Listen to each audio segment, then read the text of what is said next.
ॐ सहना भवतु सहनौ भुनक्तु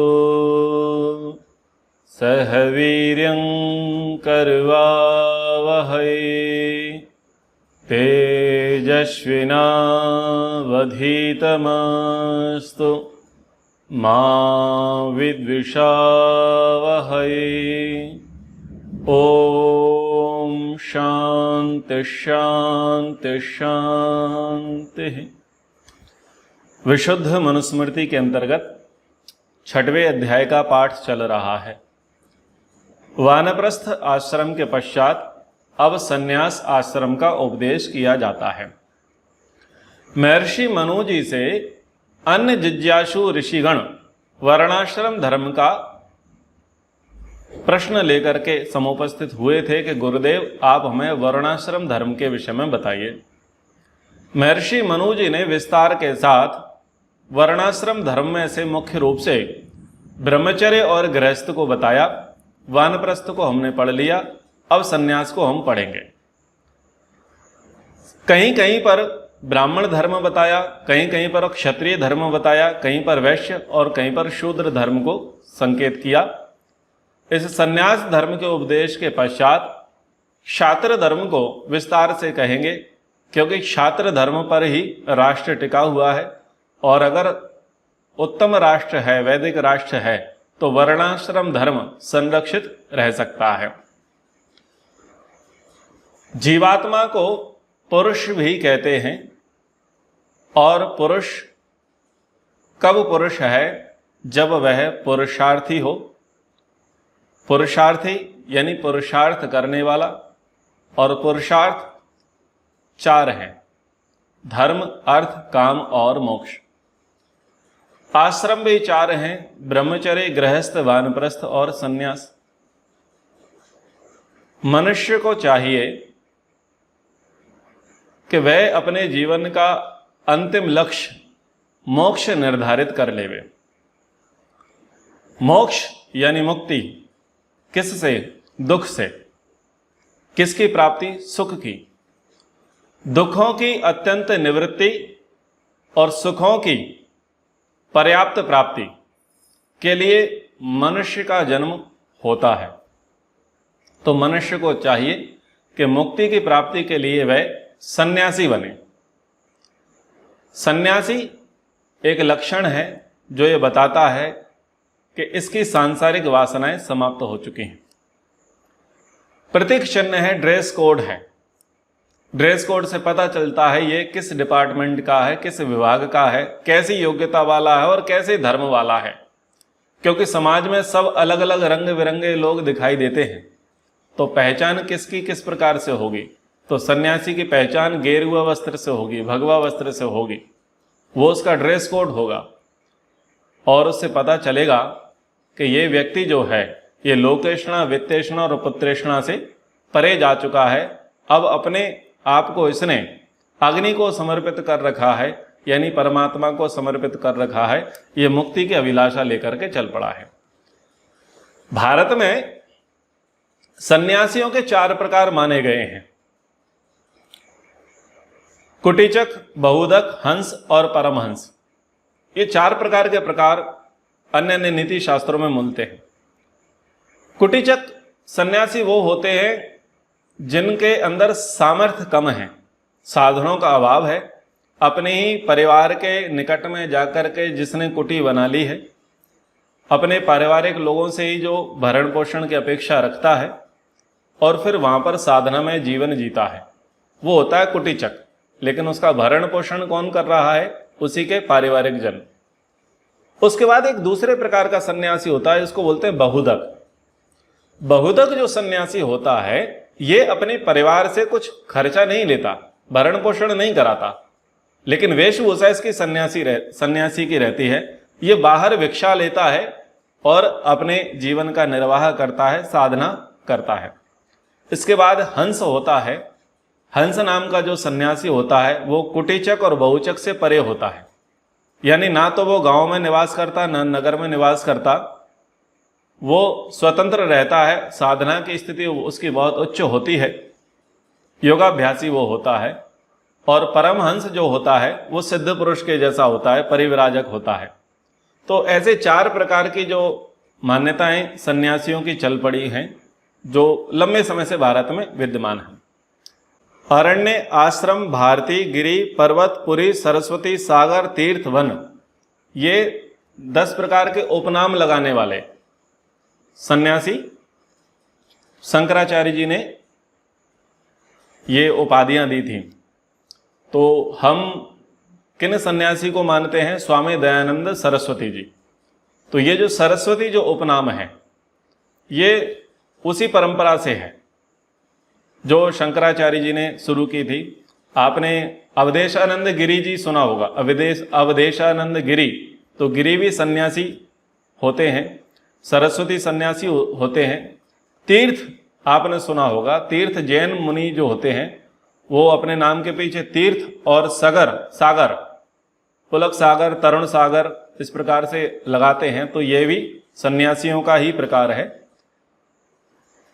पुरी भी आप सुनते हैं, पीछे नाम उपनाम लगा देते हैं पुरी, तो पुरी भी सन्यासी के लिए प्रयोग में लाए जाते हैं। तो 10 नामी सन्यासी हिंदू शैव तपस्वी जो थे, उनके जो दार्शनिक गुरु हुए शंकराचार्य जी, उन्होंने 8वीं शताब्दी में ये 10 संप्रदाय स्थापित किए। तो वहाँ से ये परंपरा चल पड़ी, जो जिसको सन्यास देगा, जो जैसा गुरु होगा तो उसका उपनाम उसके साथ चल पड़ेगा। तो परिव्राजक शब्द का क्या अर्थ है? परिव्राजक को हम समझते हैं, परितः व्रजति इति परिव्राजकः, जो सांसारिक ऐषणाओं को त्याग कर लोकोपकार के लिए सर्वत्र विचरण करे, वह परिव्राजक अर्थात सन्यासी होता है।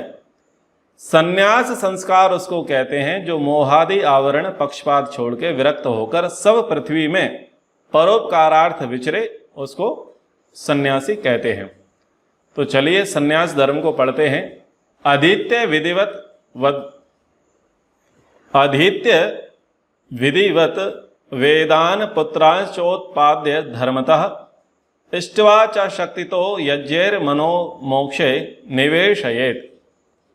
द्विज, वेदान विधिवत अधीत्य, ब्रह्मचर्य आश्रम में वेदों को विधि पूर्वक पढ़कर और धर्मतः पुत्रान उत्पाद्य, गृहाश्रम में धर्म अनुसार संतानों को उत्पन्न करके, शक्तितः यज्ञै इष्ट्वा, वानप्रस्थ आश्रम में यथाशक्ति यज्ञों में यजन करके, मोक्षे मना निवेशयेत्, मोक्ष प्राप्ति में मन को लगाए, अर्थात संन्यास आश्रम को धारण करके मोक्ष प्राप्ति हेतु यत्न करे।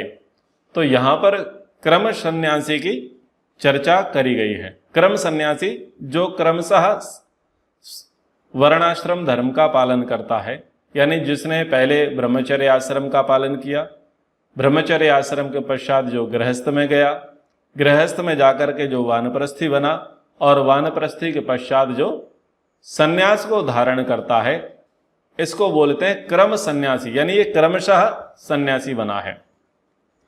ऋषि दयानंद जी कहते हैं, विधि पूर्वक ब्रह्मचर्य आश्रम से सब वेदों को पढ़कर और गृहाश्रमी होकर धर्म से पुत्रोत्पत्ति कर वानप्रस्थ में सामर्थ्य के अनुसार यज्ञ करके मोक्ष में अर्थात सन्यास आश्रम में मन को लगावे। तो यहाँ पर क्रम सन्यास का वर्णन ऋषि दयानंद जी ने किया है कि क्रमशः इस प्रकार से मनुष्य को सन्यासी बनने का प्रयास करना चाहिए। लेकिन क्रम सन्यासी ही हो, यही केवल एकमात्र मान्यता नहीं है। ब्रह्मचर्य आश्रम से भी सीधा मनुष्य सन्यास को धारण कर सकता है। उपनिषदों में और ब्राह्मण ग्रंथों में सन्यास के लिए बड़ी बड़ी बातें कही। यद अहरेव विरजेत तद अहरेव प्रव्रजेत वनाद वा गृहाद वा, ब्राह्मण ग्रंथ का वचन है। जिस दिन दृढ़ वैराग्य को प्राप्त होवे, उसी दिन चाहे वानप्रस्थ का समय पूरा भी ना हो अथवा वानप्रस्थ आश्रम का अनुष्ठान ना करके गृहाश्रम से ही सन्यास ग्रहण करे, क्योंकि सन्यास में दृढ़ वैराग्य और यथार्थ ज्ञान का होना ही मुख्य कारण है। जिन्होंने दृढ़ वैराग्य को प्राप्त कर लिया है वो सन्यास व्रत का धारण कर लेवे। अब वो वैराग्य की स्थिति उनको ब्रह्मचर्य काल में भी हो सकती है, गृहस्थ काल में भी हो सकती है, वानप्रस्थ काल में भी हो सकती है और किसी समय भी हो सकती है। चाहे उनका ब्रह्मचर्य आश्रम पूरा हुआ हो या प्रवेश किया हो, चाहे उन्होंने वानप्रस्थ आश्रम में प्रवेश मात्र किया हो या पूरा ना हुआ हो, वैराग्य मुख्य है। जब तक त्याग और वैराग्य की स्थिति नहीं आएगी तब तक आपको सन्यासी नहीं माना जा सकता। एक सन्यासी हुए जिनका दृष्टांत बहुतायत मात्रा में प्रचलित है, जिनका नाम है गौतम बुद्ध।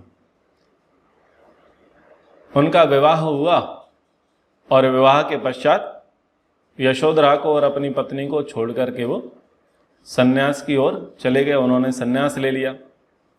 तो जो गृहस्थ विचारधारा के लोग थे उन्होंने पर्याप्त टीका टिप्पणी की और उस प्रसंग को उन्होंने गलत माना, उनके कृत्य को अधर्म माना। शास्त्र ने उसे धर्म माना। गृहस्थी विचारधारा के लोगों ने अधर्म माना। उन्होंने कहा कि भाई विवाह किसके भरोसे किया था, जिसके भरोसे विवाह किया था उसको छोड़ करके चले गए तो पाप लगेगा। और पत्नी अकेली है, बच्चे अकेले हैं, उनका लालन पालन कौन करेगा। तो बात ये आती है कि जीवन का अंतिम लक्ष्य क्या है, विवाह करना या मुक्ति प्राप्त करना। जीवन का अंतिम लक्ष्य तो मुक्ति प्राप्ति है। और हमारे जो नीतिकार हुए, ऐसी विद्या पढ़ो जो आपको मुक्ति के पथ पर लेकर के चले जाएं। आचार्य चाणक्य ने कहा कि माता शत्रु पिता वैरी येन वालो न पाठिता ना शोभते सभा मध्य हंस मध्य वको यथा। वह विद्या ऐसी पढ़ाओ जिसमें धर्म शिक्षा हो, नीति शिक्षा हो, अध्यात्म शिक्षा हो, व्यवहार शिक्षा हो, ऐसी शिक्षा पढ़ाओ। अगर आप ऐसी शिक्षा नहीं पढ़ाते तो आप अपने बच्चों के शत्रु हैं और वैरी हैं। और ऐसी विद्या पढ़ करके क्या होगा, बोले मुक्ति की प्राप्ति होगी। सा विद्या या विमुक्त, ये विद्या तो वही है जो मुक्ति के पथ पर लेकर के चली जाए। तो संस्कार किसी के कभी भी किसी भी अवस्था में जाग सकते हैं और जाग सकते हैं तो उनको जागना चाहिए। और अगर कोई व्यक्ति सन्यास की ओर बढ़ रहा है तो उसे जाना चाहिए। इसमें सबके लिए प्रसन्नता का विषय होना चाहिए कि चलो हम में से कम ये एक व्यक्ति तो ऐसा निकला जो अपने ध्येय को प्राप्त करने के लिए कटिबद्ध है और ये प्रस्थान कर रहा है। तो यदि कोई व्यक्ति परिवार के बीच में से निकल करके संन्यास लेता है तो माता पिता को हर्षित होना चाहिए, संबंधियों को हर्षित होना चाहिए कि हम तो यहीं पर संसार में पड़े रह जाएंगे दुखों के बवंडर में, और ये संसार को छोड़ करके जा रहा है। तो उसको क्या करना चाहिए, उसे प्रोत्साहित करना चाहिए, उत्सव मनाना चाहिए। और जैन समाज बहुत अच्छा कार्य करता है। जैन समाज में बहुत अच्छी परंपरा चल पड़ी है कि कोई अगर जैन साधु बनता है तो बहुत अच्छे प्रकार से धूमधाम से सेलिब्रेट किया जाता है, उत्सव मनाया जाता है और गौरव की अनुभूति होती है। तो ऐसी थोड़ी सी अकल हिंदू समाज को भी आ जाए, क्योंकि यही तो मुख्य लक्ष्य है, मुक्ति की प्राप्ति। सन्यासी बनना सबसे बड़ा पद है, और अगर किसी को सबसे बड़ा पद मिल रहा हो तो उसकी टांग खिंचाई नहीं करनी चाहिए। पर हमारे यहाँ उस पद को प्राप्त करने के लिए लोगों को डरा दिया जाता है। बोले नहीं बाबा मत बन, सन्यासी मत बन। तो क्या बन, बोले हमारी तरह बैल बन। हम भी कोलू की में पिरे हुए हैं, तेल निकाल रहे हैं दूसरे के लिए, तू भी इसी लाइन में लग जा, ठीक है, तू हमारी लाइन से निकल करके बाहर मत जा। तो जिन्होंने यशोधरा का पक्ष लिया और गौतम बुद्ध का विरोध किया उसके सन्यास का, वो लोग मूर्ख हैं, वो लोग अविद्याग्रस्त हैं। शास्त्रों के वचनों को पढ़ें। सन्यास लेना बड़ी बात है, मुक्ति प्राप्त करना बड़ी बात है। संसार की सुख सुविधाएं, भौतिक चकाचौंध बहुतों ने प्राप्त की, बहुत प्राप्त कर रहे हैं, बहुत प्राप्त करेंगे। लेकिन उससे किसी की तृप्ति नहीं हुई। ना सिकंदर को हुई, ना चंद्रगुप्त मौर्य को हुई, ना महाराज युधिष्ठिर को हुई, ना श्री रामचंद्र जी को हुई, ना रावण को हुई। संसार की सुख सुविधाओं से किसी की तृप्ति नहीं हुई। तृप्ति किस में है? संसार पति की प्राप्ति में तृप्ति है। इसलिए अगर कोई व्यक्ति संसार पति को प्राप्त करने के लिए पुरुषार्थ करता है, आगे बढ़ता है, तो फूल बिछाना चाहिए उसकी राह में, रोड़े नहीं अटकाना चाहिए। प्रजापत्यम निरूपेष्ठिम सर्ववेद सद दक्षिणाम आत्मन्यग्नि समारोप्य ब्राह्मण प्रव्रजेत गृहात्।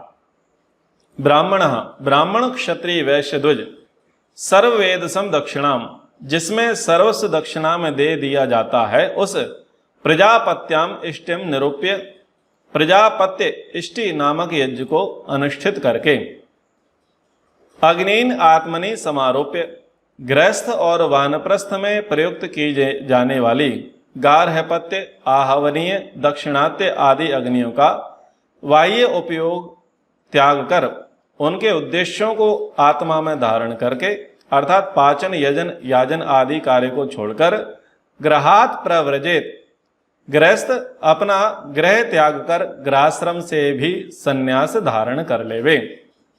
ऋषि दयानंद जी के वचन। अब इस श्लोक में आपको हम दो बात बताएंगे। पहली बात ये बताएंगे समाज में क्या मान्यता है कि सन्यासी का दाह संस्कार नहीं होता, सन्यासी को जलाया नहीं जाता, सन्यासी को गाड़ा जाता है। और दूसरी बात बताएंगे हम ये जो सर्ववेदसम जो यज्ञ है, प्रजापत्य इष्टि है, इसके विषय में। प्रजापत्य इष्टि किसने की थी? वाज सर्वस ऋषि ने की थी। वाज सर्वस ऋषि नचिकेता के पिता थे। जब कठोपनिषद पढ़ते हैं तो वहां पर यही प्रसंग आरंभ होता है। सर्ववेद सम ददौ, ये वाक्य वहां पर आता है। तो वो गृहस्थ से वानप्रस्थ संन्यास की ओर जाना चाह रहे थे, तो उन्होंने ये प्रजापत्य इष्टि यज्ञ किया, लेकिन आसक्ति उनकी छूट नहीं रही थी, तो उन्होंने किसका दान किया? उन चीजों का दान किया जो दूसरे के लिए निरुपयोगी थे। बूढ़ी गायों का दान किया, जो गाय अब दूध देने के लिए समर्थ नहीं थी और ना ही अब कुछ चारा खा सकती और ना ही दोबारा वो गर्भवती हो सकती। यानी बूढ़ी गायों का वो दान कर रहे थे। तो नचिकेता को क्या लगा कि ऐसी चीज, निकृष्ट वस्तु का पिता दान कर रहे हैं, इनको मुक्ति कैसे मिलेगी? इनको ये जो दान कर रहे हैं, ये दान को जो भी व्यक्ति लेगा वो दुखी होगा, तो बेहतर है कि ये मुझे किसी को दान दे देवें, तो कम से कम पिता का तो भला हो जाए। क्योंकि पिता को अप्रिय वस्तु बूढ़ी गाय लगी और प्रिय वस्तु मैं हूं, जबकि प्रिय वस्तु का दान करने से ही संन्यास सिद्ध होता है। तो ये जो सर्ववेद सम यज्ञ है, ये क्या है? अब आपको सब कुछ छोड़ना है, आपको सब कुछ छोड़ना है, सब कुछ त्याग देना है, किसी में ममत्व नहीं रखना है। पुत्र पुत्री पति पत्नी पद पैसा प्रतिष्ठा जो कुछ भी है उन सबको आप त्याग देंगे। ये जो आप त्यागेंगे, जिस क्षण त्यागेंगे, उस व्यवस्था को, उस अनुष्ठान को कहेंगे प्रजापत्य इष्टि सर्ववेद सम यज्ञ, उसको कहेंगे। तो वो व्यक्ति को करना चाहिए। अब दूसरा यहां पर जो कहा अनग्निन आत्मनि समारोप्य, यानी वो तीन प्रकार की जो अग्नियां हैं, गार्हपत्य, आहवनी और दाक्षिणात्य, ये जो अग्नियां हैं, इन अग्नियों का ये जो सन्यासी है ये त्याग कर देगा, इनका प्रयोग नहीं करेगा, लेकिन इनके उद्देश्यों को समझ लेगा, इनके मूल को समझ लेगा, इनकी शिक्षाओं को समझ लेगा। तो लोगों ने इस प्रकार का अर्थ निकाला कि भाई ये जो सन्यासी है, इस ऐसी भ्रांति में पड़ गए कि सन्यासियों का दाह नहीं करते, सन्यासी लोग अग्नि को नहीं छूते। यह पाप सन्यासियों के पीछे लग गया और फिर क्या हुआ? सन्यासियों को अग्नि को समर्पित करने के स्थान पर उनको गाड़ना आरंभ कर दिया, जबकि यहां पर इस प्रकार का अर्थ नहीं था। यहां पर अर्थ यही था कि ये जो तीन प्रकार की अग्नि है, जो ब्रह्मचर्य की, गृहस्थ की और वानप्रस्थ की जो अग्नियां हैं, अब वो इन तीन अग्नियों से दूर हो गया है। जो आहवनीय है, गार्हपत्य और दाक्षिणात्य अग्नि है, जिनका विस्तार से विश्लेषण कठोपनिषद में यमाचार्य ने नचिकेता को किया था। इन अग्नियों को अब छोड़ दो, क्योंकि ये जो अग्नियां हैं ये स्वर्ग साधक अग्नियां हैं, और आप अब संन्यास ले रहे हो तो संन्यास मुक्ति साधक कर्मकांड है, और ये अग्नियां क्या है? स्वर्ग साधक हैं। तो यानी अब ये जो कर्मकांड है, कर्मकांड आपको छोड़ देना है। ये जो घर का भोजन है, ये दैनिक अग्निहोत्र है, ये बाहरी प्रपंच कर्मकांड है, और जो निर्माण कार्य है ये सारी चीजें आपको छोड़ देनी, ये शिल्प का कार्य छोड़ देना है। ये 3 अग्नियों का प्रयोग तो वानप्रस्थी तक ही है। ब्रह्मचारी को इसको जानना है, गृहस्थी को जानना है, वानप्रस्थी को जानना है। सन्यासी को अब इसे जानने की आवश्यकता नहीं, क्योंकि वो इसे जान चुका है। और वो इसका क्यों चयन नहीं करेगा? क्योंकि ये स्वर्ग साधक हैं, केवल ये स्वर्ग दिलाने वाली है, मुक्ति दिलाने वाली नहीं है। इसलिए वो इनको छोड़ देगा और इसके मर्म को समझ लेगा। पर लोगों ने इसका गलत अर्थ निकाला कि बोले सन्यासी को अग्नि नहीं छू सकती, तो सन्यासियों ने खाना तो बनाना छोड़ ही दिया था। ज्यादातर सन्यास जो लिए गए इसी बात को तो लेकर के लिए गए, बोले सन्यास लेंगे तो रोटी बनाने से बच जाएंगे, खाना बनाने से बच जाएंगे, और फिर हम गुरुजी हो जाएंगे, हमारे कोई चेले जी हो जाएंगे तो हमको पकी पकाई रोटी मिलेगी। तो ये भाव बहुतों के मन में थे, इसलिए लोगों ने सन्यास ले लिए थे। बोले अग्नि हमें छुएगी नहीं। तो ऐसे कुछ गलत मान्यताएं चल पड़ी।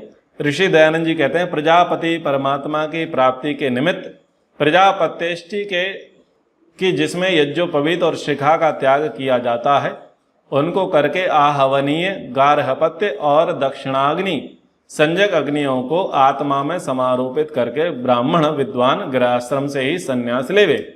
यानी अगर आपको वानप्रस्थ में नहीं जाना है और गृहस्थी से ही आपको समझ में आ गया है कि संन्यास ले लेना है, तो आप संन्यास ले लेवे, लेकिन कंडीशन अप्लाई, दुखी होकर के नहीं लेना है। जो गृहस्थ में आया और गृहस्थ से त्रस्त हुआ, त्रस्त होकर के जो संन्यास लेने की सोच रहा है, वो कौन है? वैरागी है या त्यागी है? वो त्यागी है, वो वैरागी नहीं है। वो त्यागी को क्या बोलते हैं? शमशान वैरागी। उसने दुखी होकर के त्याग दिया, झोला उठा करके चल पड़ा, लेकिन धीरे धीरे क्या होगा? वो दुख के बादल छटेंगे। जिस बात को लेकर के झगड़ा हुआ था, मनमुटाव हुआ था, वो बात तो बड़ी नहीं थी, वो बात तो बहुत छोटी थी, पर उसका प्रवाह अधिक था, उसके आगे सुख दिखाई नहीं दी, इसलिए वो छोड़ के चल पड़ा। लेकिन जब समय बीतता है तो वो दुख के बादल छटते हैं, और वो क्षण ज्यादा याद आते हैं जो गृहस्थ में बिताए थे। फिर वो फोन करता है, हम वापस आ जाएं क्या? तो गृहस्थ से दुखी होकर के जो आश्रमों की ओर भाग जाते हैं, कपड़े लाल पीले कर लेते हैं, वो हैं शमशान वैरागी। और ऐसे त्यागी जो हैं, इनको बोलते हैं भगोड़े। और ये जो भगोड़े हैं, ये ना तो स्वयं का कुछ उद्धार करते, ना परिवार का उद्धार करते। इन भगोड़ों के कारण से उनका परिवार नारकीय जीवन भोगता है। आप तब ही संन्यास ले सकते हैं जब आप स्वयं को धोखा ना दे रहे हो। जब पूर्ण वैराग्य हो गया, भोग के प्रति आसक्ति बिल्कुल समाप्त हो गई, ना लोकेशना है, ना वित्तेषणा है, ना पुत्रेषणा है। और ये ऐसा नहीं है कि 1 सप्ताह का बुखार है या महीने भर का बुखार है, बस सप्ताह भर और महीने भर में आपने आपको जांच लिया कि ना जी, मुझे ना तो लोकेशना है, ना पैसे से मतलब है, ना पत्नी से मतलब है, ना प्रॉपर्टी से मतलब है, अब मुझे तो बस भगवान चाहिए। तो भाई थोड़ा ठंड रख, ऐसे व्यक्ति को थोड़ा संभालो और उसको बोलो ठीक है तुम्हें संन्यास देंगे 1 वर्ष बाद। तो अगले ही मौसम में ऋतु परिवर्तन जब होगा तो समझ में आ जाएगा। तो ऐसे लोगों को संन्यास भी नहीं देना चाहिए। संन्यास हमेशा योग्य गुरु से लेना चाहिए, जो संन्यास धर्म को जानते हैं, समझते हैं। और जो भी व्यक्ति संन्यास के लिए आग्रह करता है कि गुरुजी हम संन्यास लेना चाहते हैं, तो किसी भी गुरु को तुरंत ही उसे मुहूर्त बता करके संन्यास नहीं देना चाहिए। उसको बोलना चाहिए कि ठीक है तुम रहो, ब्रह्मचर्य तपस्या पूर्वक श्रद्धा पूर्वक हमारे आश्रम में रहो, कुछ पढ़ो, कुछ रहो, फिर जब हमें लगेगा हम आपकी परीक्षा करेंगे, जब हमें आप लगेगा तब हम आपको संन्यास दे देंगे। तो अगर योग्यता हो जाए ठीक ही, तभी उन्हें संन्यास देना चाहिए। कुछ लोगों को लोकेशणा का भूत इतना सवार होता है, उनको लगता है कि मैं इकट्ठे 80 सन्यासी बना दूं, इतनों को संन्यास दे दूं, उतनों को संन्यास दे दूं। उनको अपना एक स्टारडम बनाना होता है, एक गुरुडम फैलाना होता है, ये बताना होता है कि देखो मैंने कितनों को संन्यास दे दिया। अरे आपने संन्यास तो दे दिया महाराज, देख तो लो उनकी संन्यास की योग्यता है भी या नहीं, उनके अंदर क्या भरा पड़ा है कचरा। तो सन्यासी तो वही होवे जिसके अंदर लोकेशना, वित्तेषणा, पुत्रेषणा पूरी तरीके से चली जाए। और जो व्यक्ति गृहस्थ से भाग करके, प्रॉपर्टी के कारण से, परिवार के कारण से, रोग के कारण, बच्चों के कारण दुखी होकर के, त्रस्त होकर के जो सन्यास लेता है, वो वास्तव में सन्यासी नहीं होता, वो तो महाअपराधी है। इसलिए अपराध से बचें। सन्यास का मतलब क्या है? सन्यास का मतलब मुक्ति है। सन्यास का मतलब ये नहीं कि तुम दूसरी गृहस्थी बचा लो। 4 लोग आपने छोड़ दिए और 400 लोग आपने पाल लिए। एक छोटी गृहस्थी को छोड़ करके तुमने एक बड़ी गृहस्थी पकड़ ली। केवल स्त्री भोग नहीं है, लेकिन है तो गृहस्थी बना ली ना। अभी तक आप 4 लोगों का लालन पालन कर रहे थे, आगे जाकर के आपने 400 बना लिए। यानी बड़ी लोकेशणा, बड़ी पुत्रेषणा, बड़ी वित्तेषणा हो गई। पहले घर जो था आपका 1000 स्क्वायर फुट में था, अब पता चला 100 एकड़ में तुम्हारा घर है। पहले 4 एकड़ था, पहले 4 बेटे थे, अब पता चला 400 फॉलोअर हो गए हैं। ठीक है, पहले 4 गांव के तुम्हें लोग जानते थे, अब पता चला कि 4 राज्यों में लोग तुम्हें जानते हैं। तो अल्टीमेटली हुआ क्या? लोकेशणा, वित्तेषणा, पुत्रेषणा में जैसे सेंसेक्स में उछाल आता है मार्केट में, बस वैसे ही उछाल आ गया है। काहे के सन्यासी? आपने लोकेशणा, वित्तेषणा, पुत्रेषणा तो बढ़ा ली ना। बढ़ाना नहीं, घटाना है, खत्म करना है। और सन्यास में आकर के खत्म नहीं करना है, पहले खत्म करके आओ, पहले खत्म करके आओ, ऐसी तैयारी करके आओ। वहां तो आकर के विरक्त होना है, सबको छोड़ना है, केवल एक को पकड़ना है। सन्यास में आकर के एक को पकड़ना है, परमात्मा को पकड़ना है। तो इस प्रकार से ध्यान रखना चाहिए। तो और सन्यास धर्म के विषय में हम पढ़ेंगे। आज समय हमारा बहुत हो गया है, चलिए विराम करते हैं। ओ